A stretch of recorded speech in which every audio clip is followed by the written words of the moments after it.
I was asked to design this ballet about a year ago. I met with Aaron and Arielle and they introduced me to their early ideas, one of which was to set this show in London in Edwardian times. But it's a great era for the show, particularly for this company.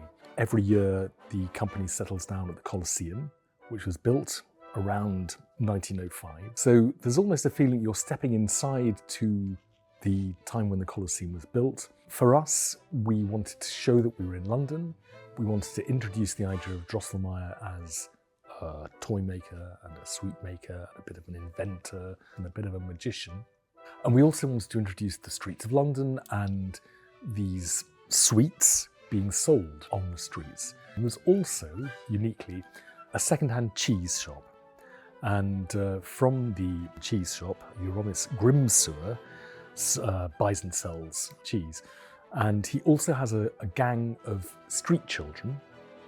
We also meet some suffragettes and we meet some chimney sweeps, all of whom are going to sort of become important as the story goes on. From there we find ourselves in the 𝗕𝗓𝗢𝗡𝗡𝗅 Christmas Eve party. It's a very glamorous affair, beautiful frocks, presents. There's really a lot going on, and eventually everyone gets tired and goes to bed. Clara comes back downstairs looking for the Nutcracker. And of course that's when the magic really begins and we find ourselves transported to a completely different world.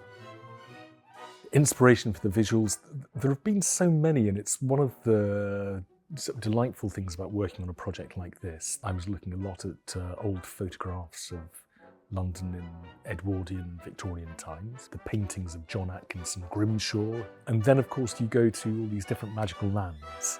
So you end up being inspired by icicles hanging off branches and by ice generally.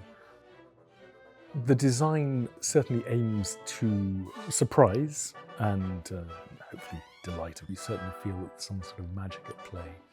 It was an extremely collaborative process between myself and the two choreographers. From the very beginning, we found a really enjoyable, positive environment in which we were excited by coming up with ideas. My work demands that a lot of these things are sorted out earlier than for the choreography. So ironing out all the elements of the story, all the unexpected characters, meant a lot of work between the three of us, working out in our own different ways what we felt we could bring to a unique telling of the Nutcracker story.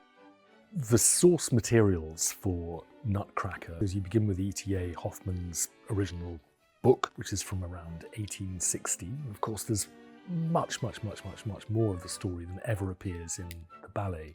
But I often think you can end up with a show that has two very different halves. You've got a half which is very narrative and tells this Christmas Eve story with transformation and this battle, ending up in the sort of the reward of meeting a handsome prince. And then the second half, which is celebration with this series of dances. I always think it's a great idea if you can try and bring the story from the first half and move it into the second half so you get a sense of continuity as to what's going on. In terms of putting together the costume set for this production, it relies on the extraordinary skills of literally hundreds of makers, of set builders, prop makers, costume makers, hat makers, wig makers, all of these people with incredibly specialist skills. I'm learning all the time about tutus, about different methods of 3D printing or laser cutting or all of these techniques. It's breathtaking actually. For me, the thing that is most special is actually the Nutcracker itself. I felt it was really important this Nutcracker had a handle, that it was actually able to have a handle, you could move it and it could crack nuts with its mouth. Something I've never seen in a Nutcracker costume before. So we have the 50 centimetre high Nutcracker doll, various versions of, and then we have the dancer who performs in a Nutcracker costume with a fabulous headpiece. And finally, one of those will end up being painted onto the front gauze for the show. Working with all of these makers, and I suppose that's what's so interesting and moving about it, is that together you're kind of shaping something which surprises even me. As an audience member myself, what I most like to do is to go and lose myself in a story. I would like an audience to feel really engaged with the work that we're doing.